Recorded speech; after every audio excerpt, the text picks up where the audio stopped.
जो चैप्टर है, अगला चैप्टर है आपका इनवर्स ट्रिग्नोमेट्रिक फंक्शन। कौन सा चैप्टर है आपका? Inverse trigonometric function. में कलर चेंज कर लेता हूँ एक बार। हाँ, इनवर्स ट्रिग्नोमेट्रिक फंक्शन। अगर आप बात करिएगा, ये जो चैप्टर है आपका बेसिकली 12th का सेकंड चैप्टर। अगर आप 12th की एनसीईआरटी बुक अगर एक बार के लिए आप ओपन करोगे तो उसमें आपका ये जो 12th की बुक में मिलेगा, और वो आपका कौन सा होगा? आपका सेकंड चैप्टर होगा। कौन सा चैप्टर होगा? आपका सेकंड चैप्टर होगा। तो हम लोग ये वाला चैप्टर क्या करते हैं? आपका स्टार्ट करते हैं। ठीक है, तो सबसे पहले शॉर्ट इंट्रोडक्शन मेरा, सबसे पहले लेते मेरा शॉर्ट इंट्रोडक्शन है मेरा कि मैं पिछले 3 ईयर से मैं क्या कर रहा हूँ? आपका मैथमेटिक्स पढ़ा रहा हूँ। ठीक है, मोर देन 3 ईयर्स, 3+ मतलब मोर देन 3 ईयर से मैं आपका मैथमेटिक्स पढ़ा रहा हूँ। एडवांस लेवल में पढ़ा रहा हूँ। कौन से?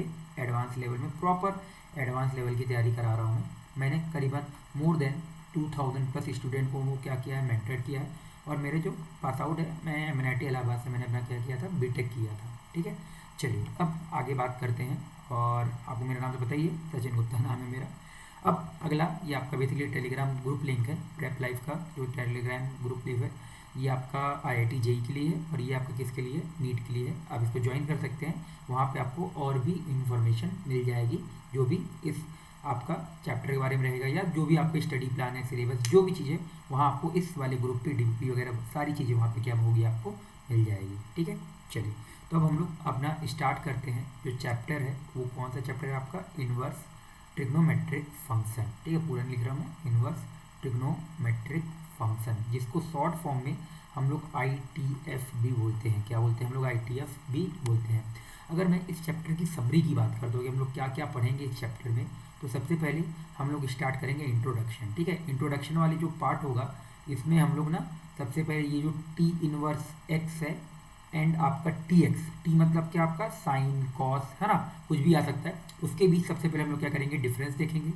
देन इसके बाद आपका ग्राफ के बारे में पढ़ेंगे। किसके बारे में पढ़ेंगे? Graph of inverse trigonometric function, मतलब ठीक है, जो भी इस कप के बारे में क्या करेंगे? हम ग्राफ पढ़ेंगे। अभी आगे आपको समझ में आ जाएगा, थोड़ा भी इंट्रोडक्शन लीजिए केवल। तीसरा जो रहेगा वो हमारे फॉर्मूलेज रहेंगे, जो आपके इंट्रोडक्टरी फॉर्मूलेज होते हैं वो पढ़ेंगे। फोर्थ हम लोग आपका T इनवर्स TX एंड आपका T of T inverse X, ये वाली चीज़ के बारे में रीड करेंगे। एंड जो आपका फिफ्थ रहेगा वो रहेगा T inverse X plus minus T inverse Y, इनके फॉर्मूले पढ़ेंगे। और जो लास्ट टॉपिक रहेगा वो हमेशा समीशन के ऊपर रहेगा। किसके ऊपर रहेगा? समीशन, मतलब सीरीज ये रखी रहेगी, उसका हम समीशन कैसे निकालते हैं, ये इसमें इस चैप्टर हम लास्ट में पढ़ेंगे। ये आपका इस पूरे चैप्टर का ओवरव्यू है। हम ये पैटर्न फॉलो करेंगे। सबसे पहले इसके बारे में पढ़ेंगे, देन इसके ग्राफ पढ़ेंगे, फिर कुछ फॉर्मूले, देन कुछ क्वेश्चन वगैरह सॉल्व करेंगे, देन इसके बाद आपका ये पढ़ा जाएगा। लास्ट में ये वाले फॉर्मूले आएंगे। अगेन हम लोग बहुत सारी भी, मतलब इस चैप्टर जो रहेगा आपका अगले 5 to 6 लेक्चर, मान लीजिए मतलब 6 लेक्चर तो मिनिमम जाएगा ही जाएगा। वो 6 लेक्चर में हम लोग क्या करेंगे? इसको कन्वर्ट करने की कोशिश करेंगे, और उसमें बहुत सारे हम क्वेश्चन भी सॉल्व करेंगे। आईआईटी के क्वेश्चन सॉल्व करेंगे, एज अ फेमस जो क्वेश्चन आते हैं वो क्वेश्चन सॉल्व करेंगे, जिससे आपकी बहुत अच्छे से प्रिपरेशन हो जाए और बहुत अच्छा आप इस चैप्टर को करें। वैसे ये चैप्टर मेरा one of the favourite chapter है, जो बहुत मज़ा आता है मुझे पढ़ाने में, और बहुत ईजी चैप्टर भी है एज कम्पेयर टू जो स्टार्टिंग के ट्रिग्नोमेट्री होते हैं ना, उसके कंपेयर में ये चैप्टर आपका बहुत ही ज़्यादा ईजी है। ठीक है, चलिए अब हम लोग क्या करते हैं? आपका स्टार्ट करते हैं। तो सबसे पहले अगर मैं बात करता हूँ डेफिनेशन की बात करता हूँ, किसकी बात करता हूँ? आपका मैं डेफिनेशन की बात करता हूँ। ठीक है, तो डेफिनेशन की अगर मैं बात करूँ तो डेफिनेशन क्या है आपका? T इनवर्स, ठीक है, अभी लिखो समझ में आ जाएगा। T inverse is an angle for which if we take trigonometric ratio, if we take trigonometric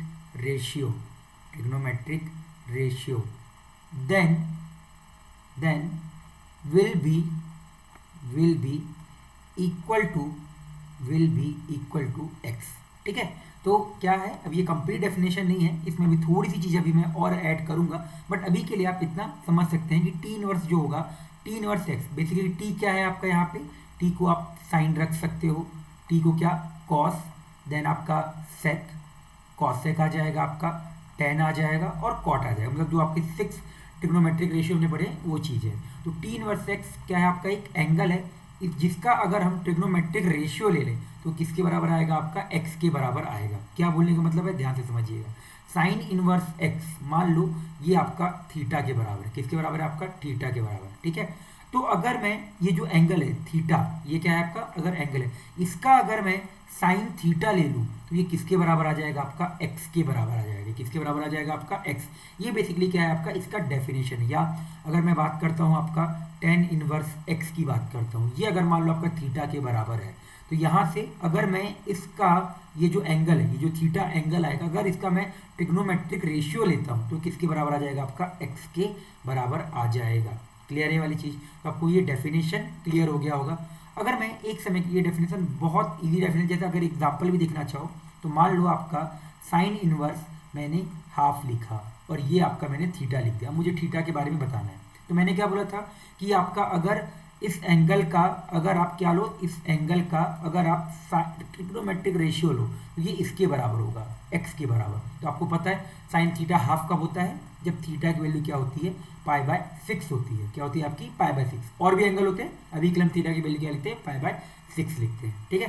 तो ये आपका ट्रिग्नोमेट्रिक का, बेसिकली ट्रिग्नोमेट्री जो इनवर्स ट्रिग्नोमेट्री है उसका क्या है आपका डेफिनेशन है, ठीक है। चलिए अब अगला बात करते हैं। मान लो अब हमारे पास सबसे पहले एक बार डिफरेंस देख लेते हैं। क्या देख लेते हैं हम लोग, डिफरेंस देख लेते हैं, देन आगे बढ़ेंगे। डिफरेंस देखने के बाद ना आपको बहुत चीज़ें क्लियर हो जाएगी। डिफरेंस, यहाँ पे difference between T inverse x and T x, ठीक है। इन दोनों के बीच क्या करते हैं हम लोग, एक समय के लिए डिफरेंस देखते हैं। तो पहली चीज़ हमारा यहाँ पे हर जगह पे जब भी मैं आपका टी इनवर्स लिखूंगा, क्या लिखूंगा मैं आपका यहाँ पे टी इनवर्स लिखूंगा, तो उसका मतलब क्या है, अपने आप टी के जगह पे वो सारी चीज़ें आ जाएगी। टी की जगह पे आप क्या मतलब टी इनवर्स, मतलब टी इनवर्स एक्स का मतलब क्या है, टी की जगह आप साइन रख सकते हो, कॉस रख सकते हो, टेन सेक कॉसेक कुछ भी। जैसे हम लोग टी एक्स लिखते थे ना, तो टी एक्स का मतलब यहाँ पे टी पे साइन रख दिया, तो साइन का मतलब क्या हो गया, साइन एक्स हो गया, फिर क्या हो गया, कॉस एक्स हो गया, इस तरीके से, ठीक है। तो अगर मैं बात करता हूँ आपका T x and T inverse x के बारे में मैं बात करता हूँ, दोनों का डिफरेंस देखता हूँ एक समय के लिए, ठीक है। मान लेते हैं ये जो टी एक्स आपका जो आ रहा है, ठीक है। अब यहाँ पे पहले काम करते हैं, छोटा सा पहले एक काम करते हैं, साइन और कॉस को समझते हैं, साइन और साइन इनवर्स एक्स को समझते हैं, आपको ज़्यादा बेटर से अच्छे से क्लियर होगा, फिर आप ज़्यादा बेटर समझ पाओगे, ठीक है। तो ध्यान से देखिएगा। मान लो मेरे पास ऐसे लिखा हुआ है, साइन इनवर्स एक्स बराबर आपका थीटा लिखा है, एंड दूसरे तरफ मेरे पास लिख के रखा है एक्स बराबर आपका साइन थीटा लिख के रखा है, ठीक है। ये दो चीज़ें मुझे लिख के रखी हुई हैं, है ना। अगर अब मुझे ये लिख के रखी हैं तो यहाँ पे जो ये x होता है, जो यहाँ पे जो x होता है, ये आपका होता है वैल्यू। क्या होता है आपका ये वैल्यू। और अगर मैं इस पूरे का ले लूँ, ऐसे साइन इनवर्स ले लूँ, ठीक है, तो ये क्या रिप्रेजेंट करता है आपका एंगल रिप्रेजेंट करता है। मतलब अपने आप इस थीटा के बारे में आप क्या बोल सकते हो कि सर ये तो आपका एंगल रिप्रेजेंट करेगा। उसी तरीके से अगर यहाँ पे ये थीटा जो है, ये अंदर जो साइन के अंदर आ गया, ये आपका रिप्रेजेंट करता है एंगल, और ये जो पूरा होता है ये आपका रिप्रेजेंट करता है वैल्यू। मतलब आप उसका अगर साइन ले लो तो ओवरऑल क्या रिप्रेजेंट करेगा, वैल्यू। तो ये एक्स क्या रिप्रेजेंट करेगा, अपने आप आपका वैल्यू रिप्रेजेंट करेगा। मतलब अगर साइन इनवर्स, मतलब क्या बोलेंगे क्या मतलब है, तो साइन इनवर्स के अंदर जो ये आर्गूमेंट आता है, जो ये आर्गूमेंट आता है, ये ठीक है, आर्गूमेंट जो आता है, इसको हम लोग क्या बोलते हैं आपका वैल्यू। और इसमें अगर मैं इनवर्स ले लूँ आपका साइन कॉस टेन कुछ भी ले लूँ, जो आपका आएगा वो क्या होगा, आपका एंगल होगा। उसी तरीके से यहाँ पे भी आपका सेम चीज़ है कि जो ये आर्गूमेंट में लिख के रखा है ये आपका एंगल होगा, इसका आप साइन कॉस टेन कुछ भी लो वो क्या आएगा, आपका एक वैल्यू आएगा। क्लियर है वाली चीज़। तो अब मैं आपको डायरेक्टली इसके लिए भी लिख सकता हूँ क्या, कि अगर टी इनवर्स एक्स बराबर आपका थीटा है, तो ये जो x होगा ये क्या होगा, आपका वैल्यू होगा। ये पूरा जो रिप्रेजेंट करेगा वो क्या रिप्रेजेंट करेगा, आपका एंगल रिप्रेजेंट करेगा। तो अपने आप ये थीटा को भी आप क्या आएगा, आपका ये एंगल ही आएगा। उसी तरीके से यहाँ पे अगर ये टी एक्स बराबर थीटा लिख के रखा हुआ है, क्या टी एक्स बराबर थीटा, तो ये जो x होगा, ठीक है, ये जो x होगा ये होगा आपका एंगल, और ये पूरा जो आएगा अपने आप क्या आ जाएगा, आपका वैल्यू। तो आप यहाँ पे थीटा इधर कर दो, x इधर कर दो, ठीक है।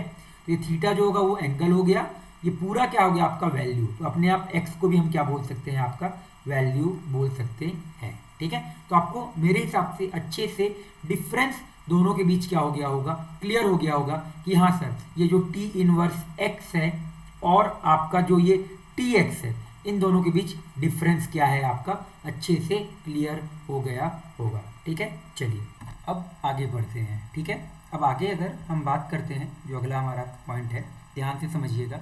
मान लो आपके पास कलर चेंज बार बार अपने आप कैसे हो जाता है ये, हाँ ठीक है, एग्जाम्पल देखना। ठीक है, मान लो आपके पास ऐसा आ जाए, साइन इनवर्स 0 आ जाए। ठीक है, ये 0 लिखा है, साइन इनवर्स क्या आ गया आपके पास 0 आ गया, और सामने आपके पास ऐसे वाई लिख के रखा हुआ है, तो अब इसका क्या मतलब, अभी हमने कुछ देर पहले पढ़ा था कि ये बेसिकली अगर मैं इस वाले अगर मैं इस वाले जो एंगल है, अगर इसका मैं क्या ले लूँ, आपका साइन ले लूँ, जो किसके बराबर होगा 0 के बराबर। तो इसका मतलब क्या है, आपका जो साइन वाई है किसके बराबर हो जाए, आपका 0 के बराबर।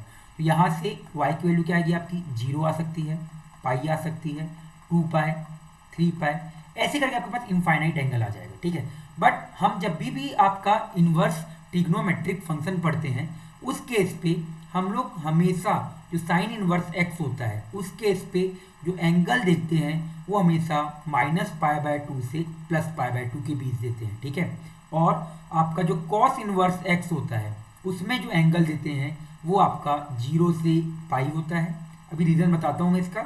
tan इनवर्स एक्स का जो एंगल होता है वो होता है -π/2 से +π/2 का। आपका सेक इनवर्स एक्स का जो एंगल होता है वो होता है आपका 0 से पाई के बीच का, और आपका जो कॉसेक इनवर्स एक्स होता है उसका एंगल होता है आपका माइनस का π/2 से आपका π/2, और आपका कॉट इनवर्स एक्स बच गया। ठीक है, तो कॉट इनवर्स एक्स की अगर मैं बात करूं तो उसको हम 0 से पाई के बीच ले लेते हैं। ठीक है, आपका अब ये क्लोज ओपन आपका समझ में आ जाएगा कि कहाँ पे क्लोज आना है, कहाँ पे ओपन आना है, कि -π/2 और +π/2 पे तो आपका ओपन आना चाहिए। ठीक है, यहाँ पे वैसे 0 पे और पाई पे आपका ओपन आना चाहिए। उसी तरीके से यहाँ पे मतलब अभी ये 0 से पाई है, अभी यहाँ पे बीच में कोई एंगल हटेंगे भी, मतलब ये तो सही है, क्लोज वाला सही है आपका। अभी एग्जैक्ट हम लिखेंगे, ठीक है, बट हम ये जरूर बोल सकते हैं कि आपका एग्जैक्ट अभी नहीं है, यहाँ पे बीच में एक एंगल हटेगा भी, और यहाँ पे भी आपका ऊपर वाले में भी एक एंगल हटेगा, यहाँ पे भी आपका, यहाँ तो पूरा रहेगा, ये 0 पे ओपन रहेगा और यहाँ पे पाई पे ओपन रहेगा, यहाँ पे आपका क्लोज ही रहेगा। ठीक है, और माइनस का एक बीच का एंगल चला जाता है आपका, π/2 का एंगल हटा देते हैं, और यहाँ पे आपका 0 का एंगल हटा देते हैं। ठीक है, 0 का आप एंगल हटा सकते हो। अब यहाँ पे हम ये अभी बाद में देखते हैं कि कब कौन सा एंगल हटेगा। हम अभी के लिए आप ये समझो कि आपका -π/2 से +π/2 के 3 तरीके, 3 वाले हो गए। कौन कौन से, आपका साइन इनवर्स एक्स वाला हो गया, आपका tan इनवर्स एक्स वाला हो गया, और साइन इनवर्स एक्स का जो मतलब साइन एक्स का जो रेसिप्रोकल होता है कॉसेक इनवर्स एक्स, वो हो गया।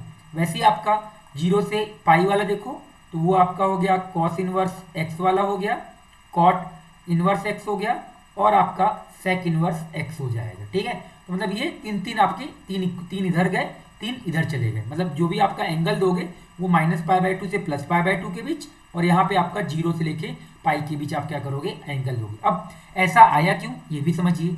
अब जैसे साइन इनवर्स एक्स की मैं बात करता हूँ, ठीक है, तो अगर आपको साइन इनवर्स एक्स का मुझे लिखना है, मान लेते हैं y बराबर साइन इनवर्स एक्स है, अब मुझे y की वैल्यू लिखनी है, मतलब क्या, रेंज लिखना है। ठीक है, यहाँ पे x आपका क्या रहेगा, आपका डोमेन है ना, जो एंगल आप पुट कर रहे हो, वैल्यू जो आप डाल रहे हो, और ये जो y आएगा ये क्या होगा, आपका रेंज होगा। क्या होगा, आपका रेंज होगा। अब ध्यान से समझना, अगर आपको याद हो तो साइन एक्स की बात करते हैं, किसकी बात करते हैं, साइन एक्स की बात करते हैं। तो साइन एक्स आपका इस क्वाड्रेंट में, फर्स्ट क्वाड्रेंट और सेकेंड क्वाड्रेंट, यहाँ पॉजिटिव होता था आपका और यहाँ पॉजिटिव होता था। फोर्थ क्वाड्रेंट में क्या होता था, आपका निगेटिव होता था। तो मुझे पॉजिटिव और निगेटिव एंगल पूरे कवर करने के लिए, अब ऊपर आपको पता है ये π/2 होता है, ये क्या होता है आपका -π/2 होता है, तो पूरे एंगल को कवर, पूरे एंगल मतलब रेंज में पूरा आ जाना चाहिए, पॉजिटिव निगेटिव सब कुछ आ जाए। उस वजह से मैं फोर्थ क्वाड्रेंट और फर्स्ट क्वाड्रेंट वाले एंगल ले लेता हूँ, दैट इज -π/2 और +π/2 आ जाता है। उसी तरीके से कॉस इनवर्स एक्स की बात करते हैं, तो कॉस इनवर्स एक्स में आप ध्यान देना, फर्स्ट क्वाड्रेंट में पॉजिटिव होता है और फोर्थ क्वाड्रेंट में पॉजिटिव होता है। तो अगर अब मैं -π/2 से +π/2 लूँ तो उसमें दिक्कत क्या हो जाएगी कि आपके केवल पॉजिटिव वाले एंगल आएंगे। केवल कौन से आएंगे, आपके पॉजिटिव वाले एंगल। तो इस वजह से मैं इसको क्या ले लेता हूँ, आपका 0 से पाई ले लेता हूँ। तो कॉस इनवर्स वाला केस क्या आ जाता है, आपका 0 से पाई वाला आ जाता है, और ये क्या आ जाता है आपका -π/2 से आपका +π/2 वाला केस आ जाता है। अब tan इनवर्स एक्स की बात करते हैं, तो tan इनवर्स एक्स तो आपका यहाँ पे पॉजिटिव होता है, यहाँ निगेटिव, यहाँ पॉजिटिव, यहाँ निगेटिव। तो चाहो तो आप ये वाला एंगल भी ये वाला आप एक इंटरवल ले सकते हो, चाहो तो आप ये वाला भी इंटरवल ले सकते हो, कोई सा भी इंटरवल ले सकते हो।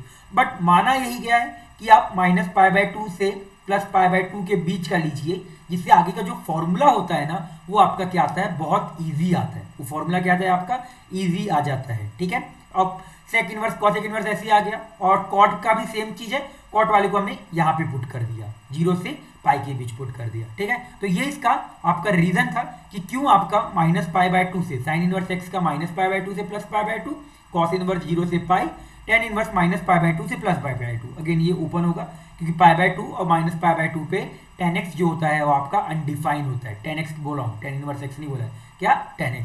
सेम तरीके से इधर वाले भी हमने पढ़ा है ना। अब हम लोग कुछ एग्जांपल देखते हैं तो आपको अच्छे से क्लियर होगा क्या मैं बोलना चाहता हूँ। जैसे मान लो मैंने लिखा आपका साइन इनवर्स √3/2। ठीक है, तो आप ये सोचो किस एंगल के लिए आपका √3 आता था।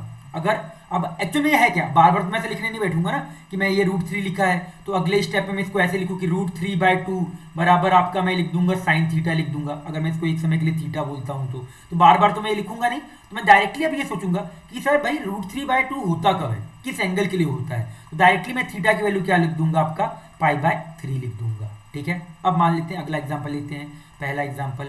दूसरा एग्जाम्पल लिखिएगा, साइन इनवर्स आपका मैंने लिखा -½ अब आपको ये समझ में आना चाहिए कि सर y बराबर साइन इनवर्स -½ लिखा है आपने, तो ये एंगल आपका कौन सा क्वाड्रेंट में आना चाहिए, फोर्थ क्वाड्रेंट। तो क्या मैं डायरेक्टली थीटा की वैल्यू आपका -π/6 लिख दूं।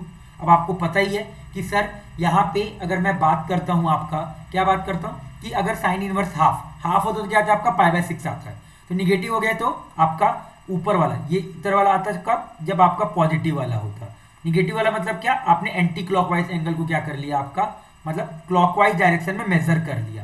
और क्लॉकवाइज को हम लोग क्या करते हैं, हमेशा निगेटिव के साथ करते हैं, और एंटी क्लॉकवाइज को पॉजिटिव। अब थर्ड आ जाओ, मैंने जैसे लिखा थीटा बराबर tan इनवर्स मैंने लिखा √3।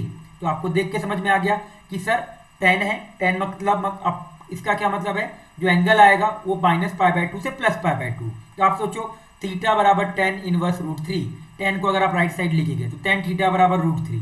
तो मतलब थीटा की किस वैल्यू के लिए आपका 3 आता है, मतलब थीटा की किस वैल्यू के लिए आपका जो tan है वो कितना आता है, √3 आता है। तो आप क्या बोलोगे सर π/3 के लिए आता है, ये मुझे पता है इतने।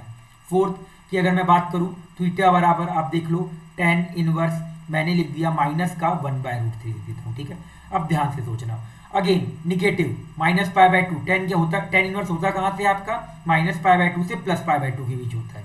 तो tan इनवर्स -1/√3 जैसे मैंने लिखा तो आप अपने आप बोल दिए थीटा बराबर -π/6 आ जाएगा। अब बात करते हैं फिफ्थ, कॉस का बात करते हैं। तो थीटा बराबर मैंने लिखा कॉस इनवर्स 1/√2। तो 1/√2 क्या आपका एक पॉजिटिव होगा, तो अपने आप समझ में आ गया कि सर ये थीटा बराबर आपका क्या आ जाएगा, π/4, फर्स्ट क्वाड्रेंट का एंगल। 6 देखिएगा आप, थीटा बराबर मैंने लिखा कॉस इनवर्स -1/√2।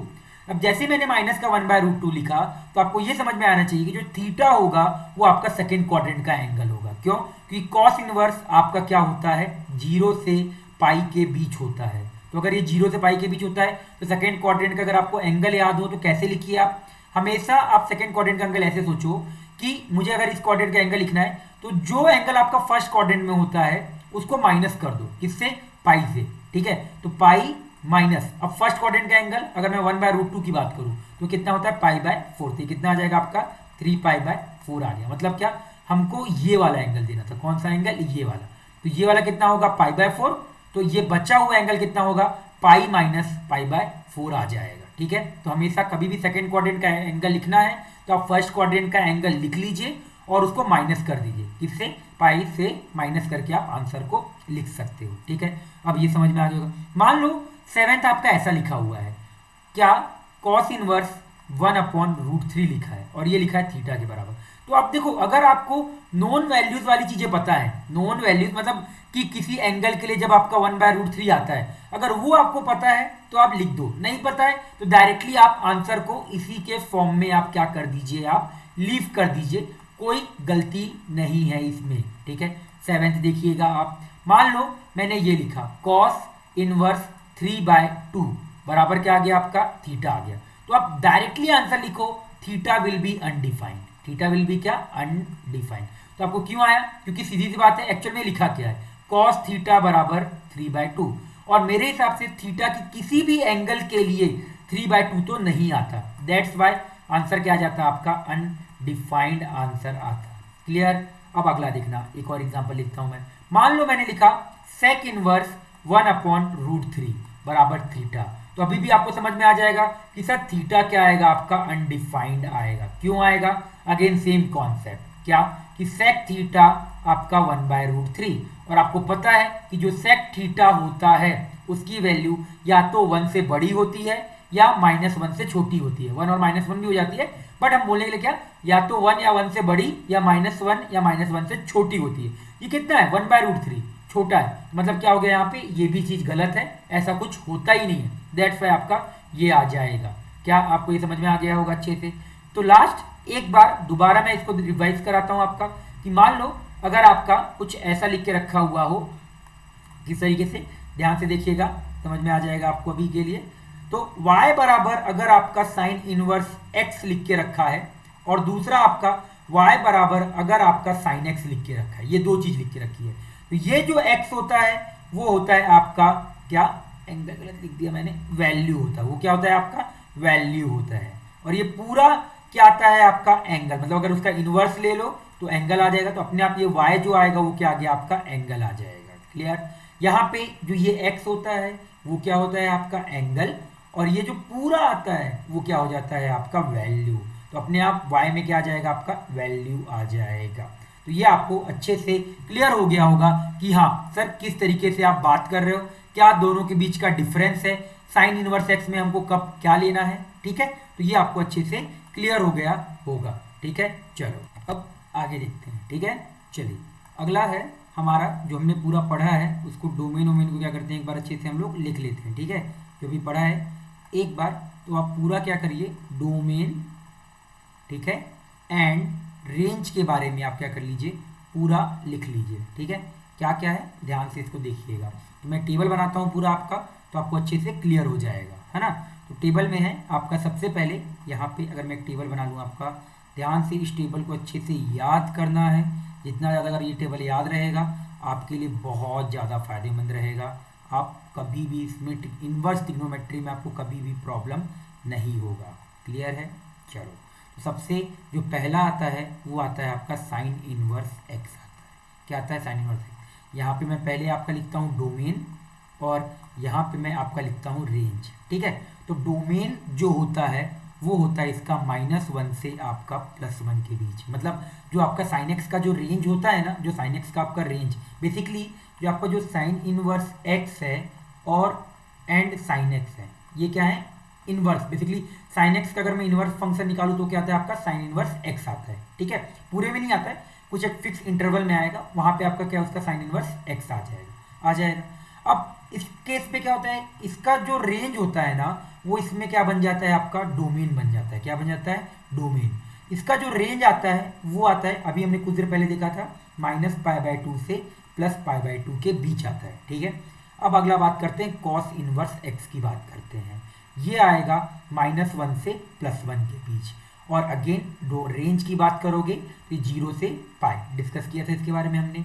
बात करते हैं tan इनवर्स एक्स की। ठीक है, तो tan इनवर्स एक्स आर मतलब क्या -∞ से लेके +∞, मतलब कुछ भी डोमेन में आप tan इनवर्स एक्स में कुछ भी डाल सकते हो एक्स के जगह पे। और जो इसका रेंज आता है वो आता है आपका -π/2 से +π/2। ठीक है, ओपन रहेगा, साइन में क्लोज था और यहाँ पे क्या रहेगा आपका ओपन रहेगा। कॉट इनवर्स एक्स की बात करते हैं। ठीक है, तो इसका भी जो आपका डोमेन आएगा -∞ से +∞ आएगा। हाँ, बट जो रेंज आएगा वो 0 से π, और 0 π पे क्या रहेगा आपका ओपन रहेगा। ठीक है, sec inverse x, sec inverse किसका होता है कॉस से रिलेटेड है। तो ये जो होता है वो होता है mod x greater than equal to 1। इस mod x greater than equal to 1 का मतलब क्या है, और लिखना चाहो तो x बिलोंग्स टू -∞ से -1 यूनियन 1 से ∞, इसका मतलब ये होता है। ठीक है, और इसका जो आपका रेंज आता है वो 0 से π आता है, एक नंबर जो हम हटा देते हैं वो हटा देते हैं आपका π/2, ठीक है।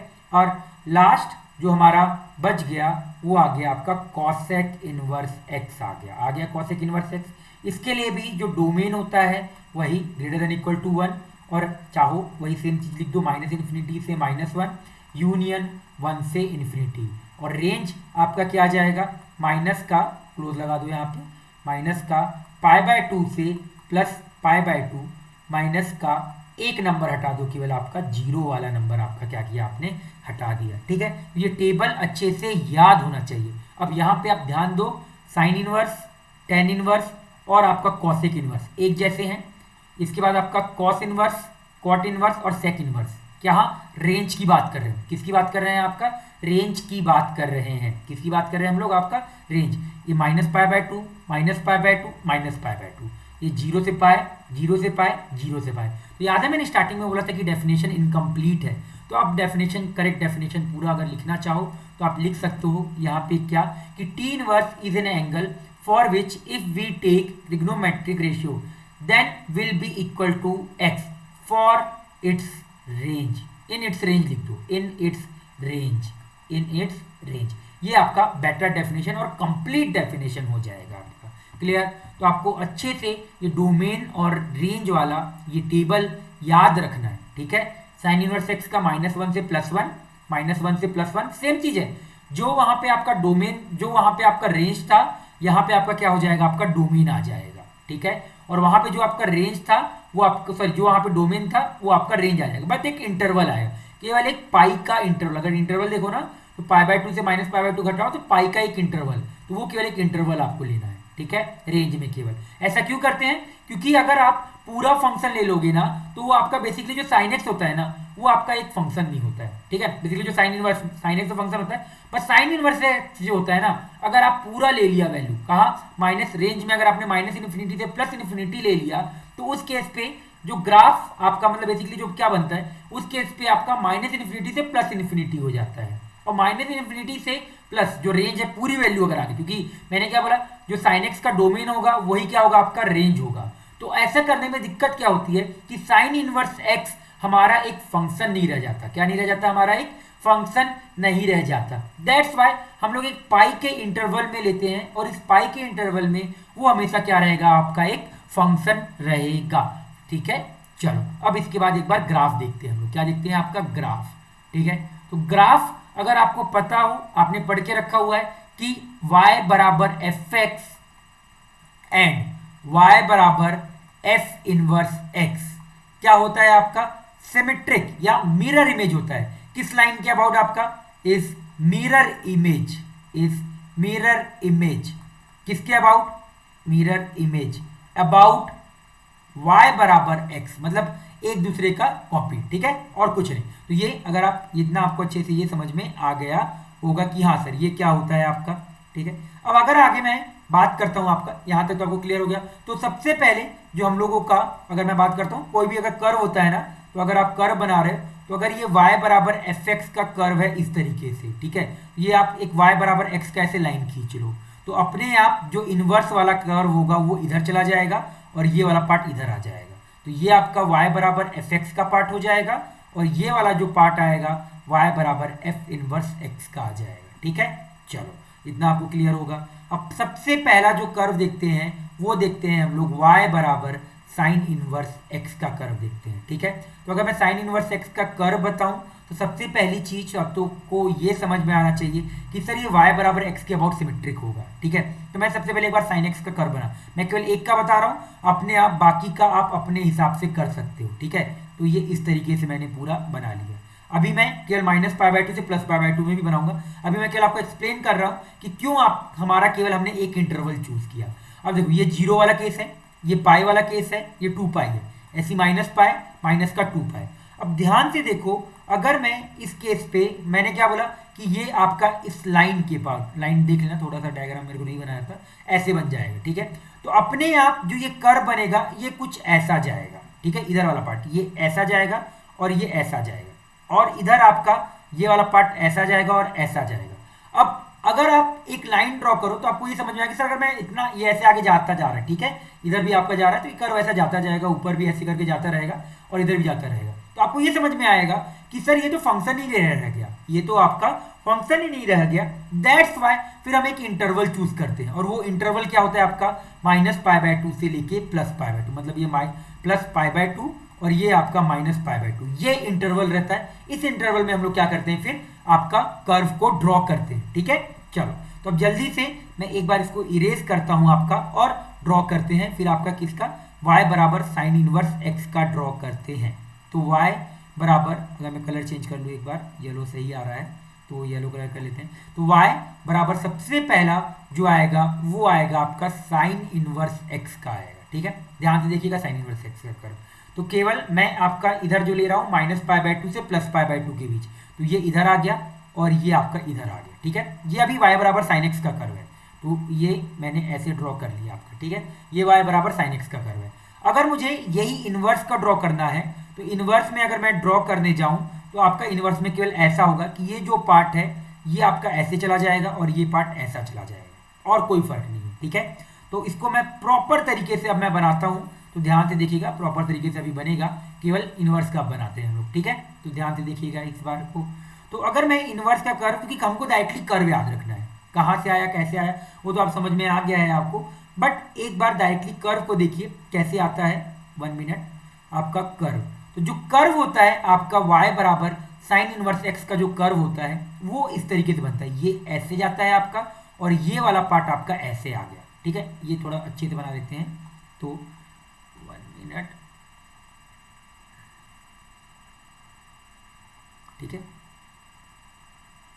ठीक। तो ये वाला पार्ट आपका ऐसे आ जाएगा, ठीक है। ये जो ऊपर वाला पॉइंट होगा आपका, यहाँ पे मैंने बताया था ये पॉइंट होगा आपका माइनस का π/2 और ये क्या हो जाएगा आपका प्लस का π/2। उसी तरीके से यहाँ वाला पॉइंट आपका ये 1 हो जाएगा और यहाँ पे क्या आ गया आपका -1 आ गया। दिख रहा होगा आपको कि सर डोमेन जो x एक्सिस में होता है उसको बोलते हैं, तो वो हो गया -1 से +1 के बीच। और अगर मैं रेंज की बात करूं तो रेंज क्या हो गया आपका -π/2 से लेके +π/2 के बीच आ जाएगा। क्लियर है ये वाली चीज। चलो अब अगला देखते हैं y बराबर कॉस इनवर्स x का।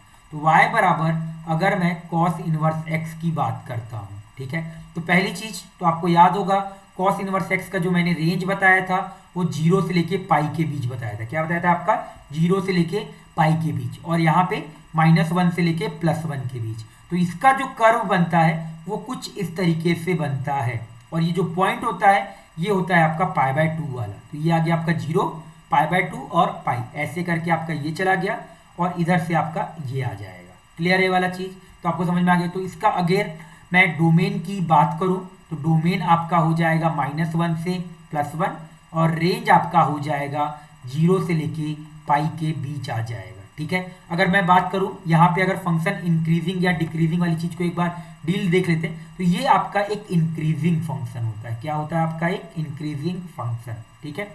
इंक्रीजिंग फंक्शन का अभी के लिए आप मतलब ये समझ सकते हो कि अगर मैं x की वैल्यू बढ़ाऊं तो अपने आप y की वैल्यू क्या होनी चाहिए, बढ़नी चाहिए, तब फंक्शन क्या होगा, इंक्रीजिंग होगा। उसी हिसाब से जो ये फंक्शन होता है वो आपका होता है डिक्रीजिंग फंक्शन। ये क्या होता है आपका, डिक्रीजिंग फंक्शन। x की वैल्यू बढ़ाने पे, x की वैल्यू इंक्रीज करने पे y की वैल्यू क्या होनी चाहिए आपकी, डिक्रीज करनी चाहिए, ठीक है। यहाँ पे आप देख भी सकते हो, देखो यहाँ पे अगर मैं ये 2 लाइन खींचूं और यहाँ पे एक लाइन खींचूं, ये अगर x1 है और ये x2 है, तो आपको देख के समझ में आ रहा है कि सर x2 आपका x1 से बड़ा है। बट यहीं पे अगर मैं लाइन देखूं तो ये मान लेते हैं आपका ये 2 लाइन आ गया, इसके रिस्पेक्ट में ये y1 आ गया और ये आ गया आपका y2। तो देख के समझ में आ रहा है कि सर यहाँ से y2 की वैल्यू y1 से छोटी है, तो क्या आ गया आपका, ये डिक्रीजिंग आ गया, ठीक है। उसी जगह यहाँ पे देखो, अगर यहाँ पे समझोगे तो यहाँ पे देखना, ये मैंने एक लाइन खींचा और एक मैंने दूसरा लाइन, ये x1 है और ये x2 है। यहाँ पे एक वैल्यू देखो, ये y1 आ गया और यहाँ पे एक वैल्यू देखो, ये y2 आ गया। देख के समझ में आ रहा है x2 की वैल्यू x1 से बड़ी है और यहाँ पे देख के समझ में आ रहा है y2 की वैल्यू y1 से बड़ी है, ठीक है। तो अगर x2 बड़ा है तो y2 बड़ा है, x1 बड़ा है तो y1 मतलब x1 छोटा है तो y1 छोटा आ रहा है। यहाँ पे उल्टा हो रहा है, ठीक है। जैसे जैसे x की वैल्यू बढ़ा रहे हो y की वैल्यू क्या हो रही है आपकी, कम होती जा रही है। दैट्स वाई ये कौन सा फंक्शन हो गया आपका, डिक्रीजिंग फंक्शन हो गया, ठीक है। थर्ड की बात करते हैं आपका।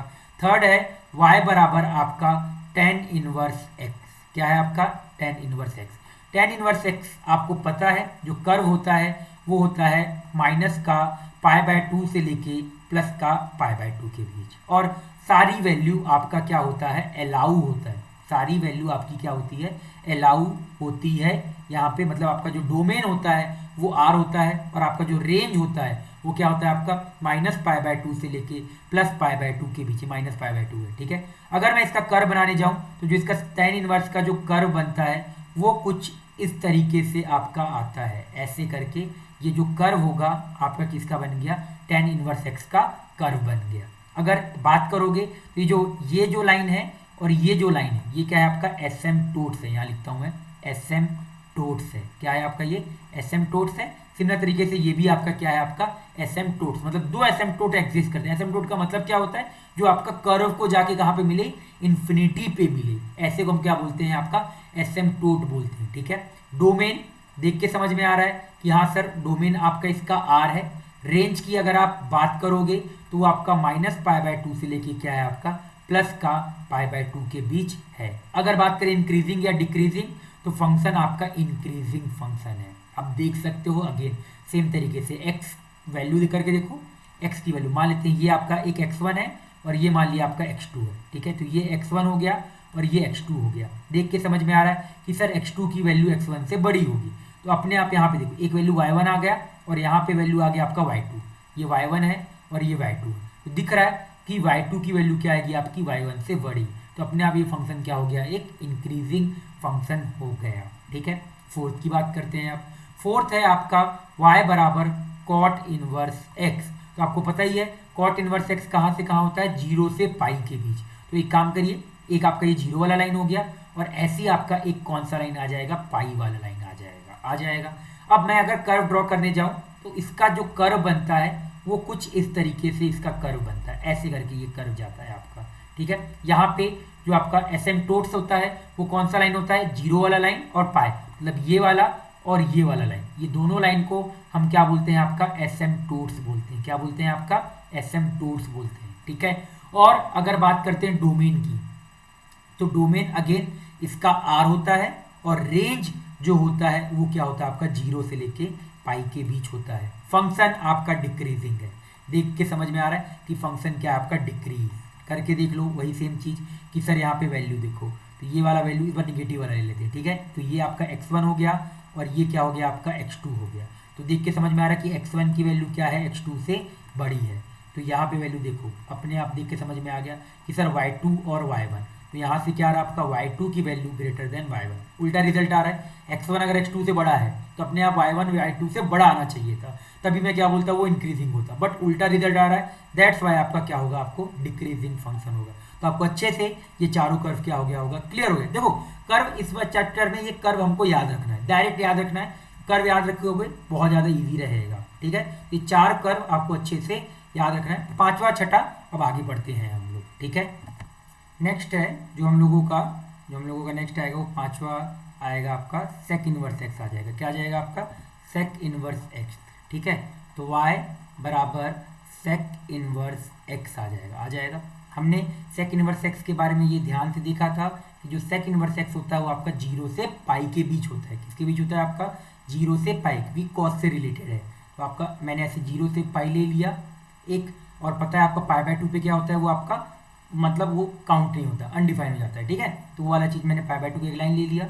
अब वैल्यू लेते टाइम कर्व ध्यान से देखिएगा, इसमें थोड़ा कन्फ्यूजन होता है। ठीक है, ये वाला लाइन 1 हो गया और ये वाला लाइन क्या हो गया आपका -1, यहाँ वाला ये -1 यहाँ लिख दिया मैंने। ठीक है, अब जब मैं कर्व बनाने जाऊँगा ना तो इस कर्व में आपको याद रखिएगा कि इस वाले पॉइंट, मतलब ये जो पॉइंट है यहाँ पे जो आपका ये आपका 0 हो गया, ये आपका π/2 हो गया और ये आपका क्या हो गया पाई हो गया। ठीक है, तो इस π/2 वाले लाइन पे क्या होता है आपका अनडिफाइंड वाली चीज़ आती है। क्या आती है आपकी अनडिफाइंड वाली चीज़ आती है। तो मैं कर्व को यहाँ से स्टार्ट करूँगा, ये आपका यहाँ गया और ये वाला पार्ट आपका जो जाएगा वो कुछ इस तरीके से जाएगा। ठीक है, अब यहाँ पे आपको अच्छे से ये याद रखना है। ठीक है, तो ये आपका सेक इनवर्स एक्स का कर्व है। अब इसके बारे में क्या क्या लिख सकते हैं एक बार आप सोचिए। तो सबसे पहला हम लिखते हैं डोमेन।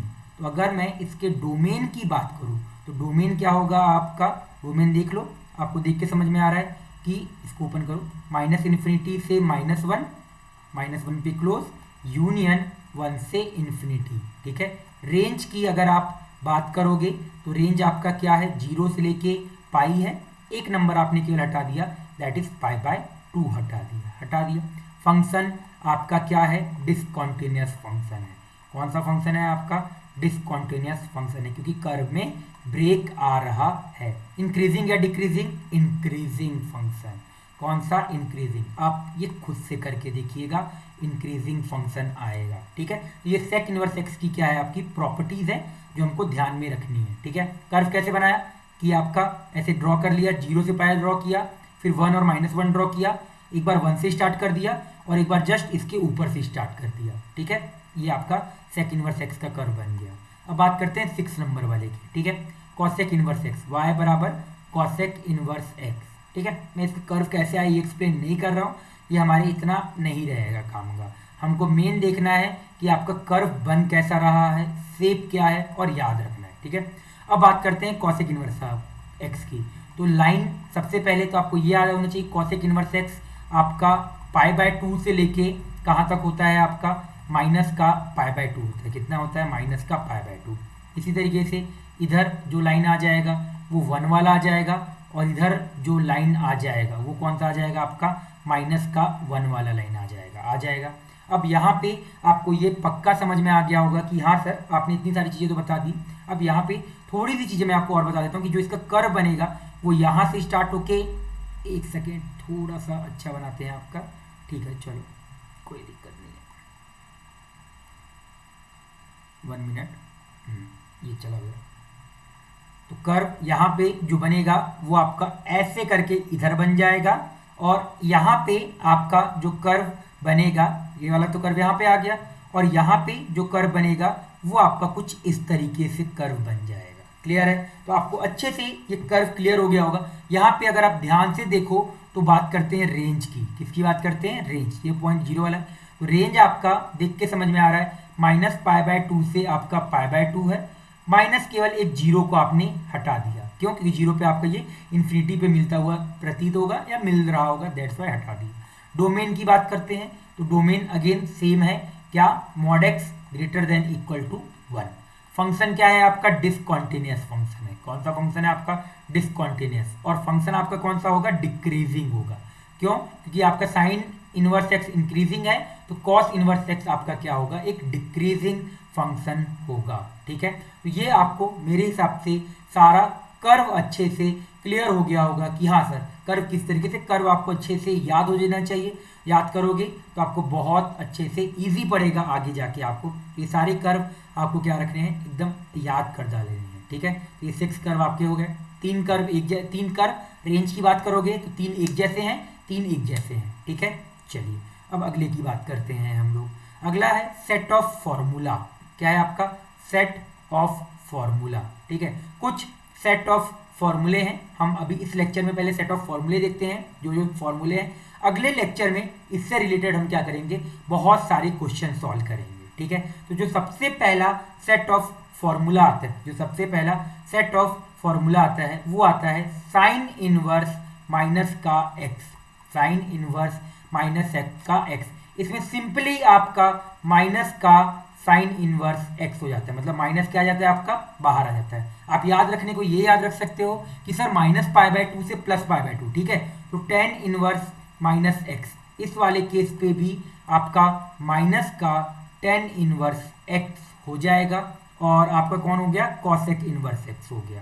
तो कॉसेक इनवर्स माइनस एक्स, ये आपका माइनस का कॉसेक इनवर्स एक्स हो जाएगा, ठीक है। ये सारे आपके कौन से हैं, -π/2 से लेके +π/2 वाले हैं। तो कभी भी अगर आपका -π/2 से +π/2 वाले में है, तो अगर अंदर आपका आर्गुमेंट में माइनस आ रहा है तो आपको कुछ नहीं करना है, केवल माइनस को क्या कर देना है, आपको बाहर निकाल देना है, और कुछ भी नहीं करना है। प्रूफ करने के लिए बहुत सिंपल सा प्रूफ है। प्रूफ देखो, 3 पहले इस ऊपर वाले का प्रूफ देखना। तो sine inverse x minus x है, इसको मैंने थीटा के बराबर बोल दिया। जैसे आप थीटा बोलोगे तो यहाँ से इसको इधर ले जाओ, तो -x बराबर क्या आ गया आपका, साइन का थीटा आ गया। माइनस एक्स बराबर क्या आ गया आपका, साइन का थीटा आ गया। अब अगर आप ध्यान से सोचो तो यहाँ पे माइनस एक्स है, यहाँ पे क्या आपका साइन थीटा है। तो मैं क्या यहाँ पे माइनस आपका एक बाहर आ गया, माइनस यहाँ पे क्या आ गया, आप उसको उधर ले जाओ, तो एक्स बराबर क्या आ गया आपका माइनस का साइन थीटा आ गया। और अगर मैं इसके इनवर्स को इधर ले, अब यहाँ पे आपको देख के समझ में आ गया कि हाँ सर यहाँ पे ऐसा हमने कुछ करके रखा हुआ है जो आपको क्लियर हो गया होगा कि हाँ क्यों माइनस बाहर आपका आ गया है, ठीक है। तो ये हम बोल सकते हैं कि ये जो साइन इनवर्स माइनस एक्स होता है, माइनस पाई बाय 2 से प्लस पाई बाय 2 वाले केस पे आपको क्या करना है, कुछ नहीं करना है, केवल एक माइनस बाहर ले जाना है, ठीक है। कैसे आया इसको भी आप देख सकते हो, माइनस को अंदर ले जाओ तो यहाँ पे क्या हो जाएगा आपका साइन का माइनस का थीटा आ जाएगा। तो अब फिर अगेन इनवर्स दोबारा ले लिया, जैसे ही दोबारा लोगे तो ये क्या आ जाएगा आपका माइनस थीटा बराबर क्या आ गया साइन इनवर्स एक्स आ गया। थीटा बराबर क्या आ जाएगा माइनस का साइन इनवर्स एक्स आ गया। तो ये आपका प्रूफ भी है जो आप अच्छे से लिख सकते हो। फोर्थ आपका आ गया कॉस इनवर्स एक्स वाला, कॉस इनवर्स माइनस एक्स वाला, फिर आपका कॉट इनवर्स माइनस एक्स वाला, और आपका आ गया सेक इनवर्स माइनस एक्स वाला, ये आ गया। इसमें आपको पाई माइनस करना है, क्या करना है आपका पाई माइनस कॉस इनवर्स एक्स करना है। इस वाले में भी पाई माइनस आपका यहाँ पे क्या करना है कॉट इनवर्स एक्स करना है, और इस वाले को भी पाई माइनस आपका सेक इनवर्स एक्स करना है। ये कौन से वाले हो गए आपके, जीरो से लेके पाई वाला हो गया। कौन सा, जीरो से पाई, मतलब तीनों। अगर माइनस पाई बाय 2 से प्लस पाई बाय 2 वाला है तो माइनस डायरेक्टली बाहर निकाल दो, और अगर आपका जीरो से पाई वाला है तो उस केस में क्या करो, उसको आप pi minus cos inverse x लिख दो। क्लियर है ये वाली चीज, तो आपको अच्छे से ये समझ में आ गया होगा कि हाँ कैसे ये सेट ऑफ फॉर्मूला आपका वर्क करता है। मतलब अगर आर्गुमेंट में निगेटिव आ रहा है तो उसको ऐसे पॉजिटिव बनाने के लिए पाई माइनस कर दो। याद है मैंने बताया भी था कि अगर मुझे कभी भी आपका सेकेंड क्वाड्रेंट, क्योंकि एक्चुअल में ये है क्या आपका एंगल है, एक्चुअल में ये है क्या आपका एंगल, तो इस एंगल को लिखने के लिए मैंने क्या बताया था कि क्या करो आप पहले एक बार फर्स्ट क्वाड्रेंट का एंगल देख लो। तो फर्स्ट क्वाड्रेंट का एंगल क्या होगा आपका कॉस इनवर्स एक्स होगा, और इस एंगल को पाई से माइनस कर दो, क्योंकि मुझे ये वाला एंगल चाहिए ना, तो मुझे ये वाला एंगल तो मिल गया। ये वाला एंगल है आपका कॉस इनवर्स एक्स है, पूरा कितना है आपका पाई है, तो पाई में क्या किया ये वाला एंगल माइनस कर दोगे तो अपने आप pi minus cos inverse x आ जाएगा। क्लियर है ये वाला चीज। तो आपको कभी भी सेकेंड क्वाड्रेंट का अगर एंगल लिखना हो तो आप क्या करिएगा, कुछ नहीं करना है, हर जगह पे आपका यहाँ पे पाई में से उस वाले एंगल को क्या कर दो माइनस। कौन सा एंगल माइनस करोगे, फर्स्ट क्वाड्रेंट, उसके रिस्पेक्टिव जो आपका फर्स्ट क्वाड्रेंट का एंगल आएगा वो क्या करना है आप लोगों को माइनस कर देना है, ठीक है। और हर जगह क्लियर है वाला चीज। तो आपको ये पहला सेट ऑफ फॉर्मूला क्या हो गया होगा, क्लियर हो गया होगा। चलो अब नेक्स्ट सेट ऑफ फॉर्मूला देखते हैं। टोटल 3 सेट ऑफ फॉर्मूले हैं। दूसरा सेट ऑफ फॉर्मूला है बहुत सिंपल है, sine inverse x plus cos inverse x, ये होता है आपका पाई बाय 2, ठीक है। बट यहाँ पे x की वैल्यू आपका -1 से लेके +1 के बीच होना चाहिए। प्रूफ देखते हैं इसका, ठीक है। और दूसरा जो आपका है वो है आपका tan inverse x plus cot inverse x, ये आपका पाई बाय 2 होता है। थर्ड जो आ गया आपका sec inverse x plus cosec inverse x, ये भी आपका पाई बाय 2 होता है। यहाँ पे आपका x बिलोंग्स टू r होता है, और यहाँ पे आपका mod x greater than equal to 1 होना भी चाहिए। डोमेन तो आपका सेटिस्फाई करेगा ही ना करेगा। तो ये 3 सेट ऑफ, मतलब दूसरे सेट के फॉर्मूले के अंदर 3 फॉर्मूले, बहुत simple. Sine inverse x plus cos inverse x क्या हो गया आपका pi by 2, tan inverse x plus cot inverse x क्या हो गया आपका pi by 2, sec inverse x plus cosec inverse x भी क्या हो गया आपका पाई बाय 2 आ गया, ठीक है। प्रूफ देखिए, ध्यान से समझिएगा, प्रूफ बहुत ईजी प्रूफ है। साइन इनवर्स पहला वाला प्रूफ कर रहा हूँ, बाकी दूसरा भी अपने आप ऐसी प्रूफ होगा। तो sign inverse x plus cos inverse x, मुझे ये देके रखा है, देके रखा है मैंने एक समय के लिए इस वाले को बोल दिया थीटा, क्या बोला थीटा। तो थीटा बराबर क्या आ जाएगा आपके पास साइन इनवर्स x आ जाएगा, आ जाएगा। तो यहाँ से क्या मैं अगले स्टेप पे x बराबर आपका साइन थीटा लिख सकता हूँ, लिख सकता हूँ। तो अगर मैंने x बराबर आपका साइन थीटा लिखा, अगले स्टेप पे देखिएगा, क्या मैं साइन को कॉस का पाई बाय 2 माइनस थीटा लिख सकता हूँ। तो बोलोगे हाँ सर बिल्कुल लिख सकते हो। और ये अगर इधर गया तो क्या आ जाएगा आपका कॉस इनवर्स x बराबर पाई बाय 2 माइनस का थीटा, और थीटा को आपने साइन इनवर्स एक्स माना था, तो कॉस इनवर्स एक्स बराबर पाई बाय 2 माइनस का कितना आ गया आपका साइन इनवर्स एक्स आ जाएगा। ये इधर गया, तो जैसे इधर गया तो sine inverse x plus cos inverse x किसके बराबर आ गया आपका पाई बाय 2। यही हम लोगों को प्रूफ करना था, बहुत सिंपल सा प्रूफ था। एक को मैंने थीटा बोला, दूसरे में मैंने क्या किया आपका कन्वर्ट किया, कन्वर्ट करने के बाद अगेन मैंने इन्वर्स लिया और आपका क्या आ गया पाई बाय 2 माइनस क्या आ गया आपका थीटा आ गया। क्लियर है वाली चीज़? तो ये आपको इसका प्रूफ समझ में आ गया होगा। पहला फॉर्मूला बहुत ईजी था कि अगर कभी भी अगर अंदर आर्गुमेंट में निगेटिव हो तो आप माइनस बाहर निकालो। कौन कौन से केस में? जिसका रेंज माइनस पाई बाय 2 से प्लस पाई बाय 2 होता है। और दूसरे वाले केस पे क्या करो कि बाकी 3 बच गए, उस पर पाई माइनस कर दो, तो वो क्या आएगा आपका कब आएगा जब 0 से पाई। थर्ड आपका जो सेकंड फॉर्मूला है sign inverse plus cos inverse x pi by 2, x की वैल्यू -1 से +1 के बीच होनी चाहिए, तभी आपका ये आंसर आएगा। Tan inverse x plus cot inverse x की कुछ भी वैल्यू, और sec inverse plus cosec inverse pi by 2 का जब मॉड एक्स क्या होगा 1 से बड़ा होगा। ठीक है, चलो तीसरा देखते हैं। अब ये इसका प्रूफ था जो आपको अच्छे से क्लियर हो गया होगा। थर्ड देखिएगा, थर्ड सेट ऑफ फॉर्मूला देखिएगा। थर्ड सेट ऑफ फॉर्मूला आपका सबसे जो पहला फॉर्मूला साइन इनवर्स एक्स बराबर आपका कॉसेक इनवर्स 1/x होता है। क्या होता है? साइन इनवर्स एक्स बराबर आपका कॉसेक इनवर्स 1/x होता है। यहाँ पे x की वैल्यू, अब x की वैल्यू आप इसके हिसाब से लिखोगे, क्या आएगा आपका x की वैल्यू -1 से +1 के बीच, बट 0 नहीं हो सकता। क्यों? क्योंकि अगर 0 हो गया तो उसका 1/0 तो नहीं आ पाएगा। दैट्स वाई 0 को क्या करना पड़ेगा, हमको हटाना पड़ेगा। प्रूफ भी बताता हूं मैं अभी आप लोगों को। अगला कॉस इनवर्स x, ये भी क्या होगा आपका सेक इनवर्स 1/x होता है। सेम x बिलोंग्स टू -1 से +1, माइनस का 0 हटा दोगे। क्यों 0 हटाया भाई आपका यहाँ पे? अगेन सेम कॉन्सेप्ट कि यहाँ पे अगर 0 आ गया और अगर उसका 1/0 करोगे वो डिफाइन होता है, वो क्या होता है अनडिफाइन। अब बात करते हैं टेन इनवर्स की बात करते हैं। ठीक है, टेन इनवर्स एक्स में यहाँ पे दो फॉर्मूले हैं, एक है आपका कॉट इनवर्स एक्स और दूसरा है -pi plus cot inverse x. ठीक है, यहाँ पे दो क्यों आए उसका रीजन है, टेन इनवर्स एक्स का जो रेंज होता है वो होता है -π/2 से +π/2, और कॉट इनवर्स एक्स का जो रेंज होता है वो होता है आपका 0 से पाई। दैट्स वाई यहाँ पे दो फॉर्मूले, ये कब आएगा जब x belongs to r plus होगा, और ये कब आएगा जब x बिलोंग्स टू आपका r माइनस होगा, तब आपका ये वाला फॉर्मूला क्या हो जाएगा वैलिड हो जाएगा। यहाँ पे 1/x आना चाहिए, यहाँ पे भी 1/x, मैंने गलती लिख दिया था, 0 तो हो ही नहीं सकता। क्यों? क्योंकि 0 अगर यहाँ पे हुआ तो 1/0 तो अनडिफाइन हो जाएगा। रीजन समझ में आ गया होगा क्यों? क्योंकि इसका जो रेंज होता है वो होता है -π/2 से +π/2, और कॉट इनवर्स x जो भी आएगा इसका रेंज होगा 0 से पाई।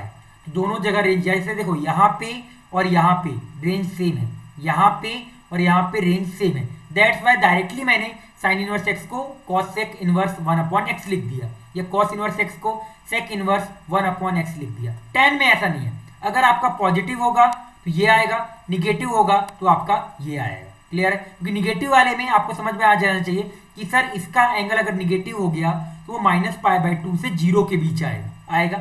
अभी यहाँ पे जो ये एंगल है, ये एंगल आपका आएगा 0 से लेके π/2 के बीच आएगा। कहाँ आएगा? 0 से लेके π/2 के बीच आएगा। उस एंगल को मेरे को लाने के लिए, इस एंगल को यहाँ पे लाने के लिए, मतलब -π/2 से 0 के बीच लाने के लिए मैंने किसका प्लस कर दिया, आपका पाई से प्लस कर दिया। जैसे ही आप पाई से प्लस करोगे आपको अपने आप आंसर मिल जाएगा। क्लियर है? चलिए अब एक बार इसका प्रूफ देख लेते हैं, है ना। कॉट इनवर्स एक्स मैंने सारा लिख दिया, एक्स आपका निगेटिव। क्लियर है? ठीक है, चलो अब ध्यान से इसका प्रूफ देखिएगा। पहले वाले का हम लोग प्रूफ देख लेते हैं। ठीक है, जैसे अगर मैं प्रूफ देखूं, पहला प्रूफ हो जाएगा तो अपने आप बाकी को भी प्रूफ कर सकते हो। ठीक है, पहला जो है वो आपका लिख के रखा है क्या कि साइन इनवर्स एक्स है, एक समय के लिए इसको वाई बोल दो, तो क्या मैं अगले स्टेप पे यहां से x बराबर क्या लिख दूंगा, आपका साइन y लिख दूंगा। क्या मैं यहाँ पे इसको 1/x बराबर कॉसेक y लिख सकता हूं? अब अगले स्टेप पे तो y बराबर क्या आ गया, कॉसेक इनवर्स में 1/x आ जाएगा। यही हमारा आंसर है जो कि हम लोगों को यहाँ पे शो करना था। ठीक है, तो आपको ये वाला पॉइंट अच्छे से क्लियर हो गया होगा कि हाँ सर आपने किस तरीके से यहाँ पे आपका बताया है। ठीक है, तो मेन जो यहाँ पे जो दो फॉर्मूले आए नीचे वाले का, उसका मेन रीजन तो आपका यही था कि अगर आपका जो tan इनवर्स x है वो -π/2 से +π/2 के बीच होता है, ये आपका 0 से पाई होता है। ठीक है, तो कुछ एंगल आपका यहाँ पे अगर मैं एक फॉर्मूला लिख देता तो वहाँ पे आपके पूरी चीज, पूरा जो वैल्यू था, पूरा जो रेंज वाला पार्ट था वो आपका कवर नहीं होता। उसको कवर करने के लिए मुझे आपका इस तरीके से लिखना पड़ेगा। क्लियर है वाली चीज? तो आपको अच्छे से समझ में आ गया होगा कि हाँ सर आपने 3 फॉर्मूले किस तरीके से बताए हैं। तो अगर एक समय के लिए मैं आज अगर आपका लेक्चर को रिवाइज करूं तो स्टार्टिंग से अगर मैं बात करूं तो हम लोगों ने स्टार्ट कहाँ से किया था आपका कि tan इनवर्स एक्स, जो इनवर्स ट्रिग्नोमेट्रिक फंक्शन होते हैं उसका डेफिनेशन क्या होता है, उसका आपका डेफिनेशन क्या होता है। देन डेफिनेशन के बाद हम लोग ने मूव ऑन किया, डिफरेंस देखा किसका, tan इनवर्स एक्स और tx के बीच आपका डिफरेंस देखा और आपका देन मैंने ये बोला कि आपके जो sine inverse, tan inverse x, cosec inverse x वो -π/2 से +π/2 वाली चीज होंगे और आपका जो बाकी 3 बच गए वो 0 से पाई। बाकी 3 कौन, cos inverse x, cot inverse x और सेक इनवर्स एक्स। क्लियर है? चलो फिर आपका यहाँ पे अगला आ गया था कि यहाँ पे इसका रेंज और डोमेन की बात की हमने। फिर यहाँ पे कुछ क्वेश्चन देखे जहाँ पे मैंने बताया कि कहाँ पे आपका अनडिफाइंड है, कहाँ पे आपका अनडिफाइंड लिखना है मुझे। क्लियर है? मतलब कहाँ पे डिफाइन होगा, कहाँ पे आपका अनडिफाइंड होगा और कहाँ पे मुझे डायरेक्ट ऐसे ही आंसर छोड़ देना है। ठीक है, चलो देन फिर हम लोगों ने आपका डोमेन और रेंज के बारे में पढ़ा। देन ग्राफ पढ़ा। ग्राफ आपको अच्छे से क्लियरली आपको याद होना चाहिए। जितना ज्यादा आप लोग याद रखिएगा आपके लिए क्वेश्चंस बहुत इजी पड़ेंगे। ठीक है, और फिर हमने cot inverse x, sec inverse x, cosec inverse x and then 3 setup हमने क्या किया, आपका फॉर्मूला पढ़ा। 3 सेटअप जो फॉर्मूले थे, पहला फॉर्मूला क्या था कि अगर आर्गुमेंट में नेगेटिव आ रहा है तो जो -π/2 से +π/2 वाले में है उसमें माइनस बाहर निकाल लो डायरेक्ट। और अगर आपका कॉस इनवर्स, कॉट इनवर्स और सेक इनवर्स जो कि 0 से पाई वाले जैसे हैं उसमें आप क्या करो, pi minus cos inverse x कर दो, pi minus cot inverse x, pi minus sec inverse x. ठीक है, दूसरा sine inverse plus cos inverse π/2 होता है, tan प्लस कॉट π/2 और सेक प्लस कॉसेक इनवर्स π/2 होता है। और अगला हमने फिर इसके बाद इसके बारे में पढ़ा कि साइन इनवर्स एक्स को आप डायरेक्टली कॉसेक इनवर्स 1/x लिख सकते हो, कॉस इनवर्स एक्स को आपका सेक इनवर्स 1/x लिख सकते हो, बट tan इनवर्स एक्स वाले चीज पे, tan इनवर्स एक्स वाले चीज पे आपका 2 फॉर्मूला आएगा। कौन से 2 फॉर्मूले आएंगे, एक या तो कॉट इनवर्स 1/x लिख सकते हो, दूसरा -π प्लस कॉट इनवर्स 1/x। ये कब लिखा, जब x की वैल्यू पॉजिटिव है। ये कब लिखा, जब x की वैल्यू क्या है, आपकी निगेटिव है। तो जैसे अब अगर आपकी x की वैल्यू निगेटिव है उसके हिसाब से आप क्या कर सकते हो, आंसर लिख सकते हो। ठीक है, तो आपको ये पॉइंट अच्छे से क्लियर हो गया होगा कि किस तरीके से हमने इसका लास्ट में फिर क्या किया, आपका प्रूफ देखा। ठीक है, नेक्स्ट लेक्चर में हम लोग इसके ऊपर बहुत सारे क्वेश्चन करेंगे। ठीक है, तो आज का लेक्चर अगर मैं बात करता हूँ तो सारा अच्छे से आप लोग रिवाइज करिए। इस वीडियो को लास्ट तक देखने के लिए थैंक यू। अगर आपको वीडियो पसंद आया है तो इसे लाइक और शेयर करें, सब्सक्राइब करना बिल्कुल न भूलें। अगर आपको कोई डाउट है तो कमेंट सेक्शन में उसे लिखें, हम जल्दी ही उसका रिप्लाई देंगे।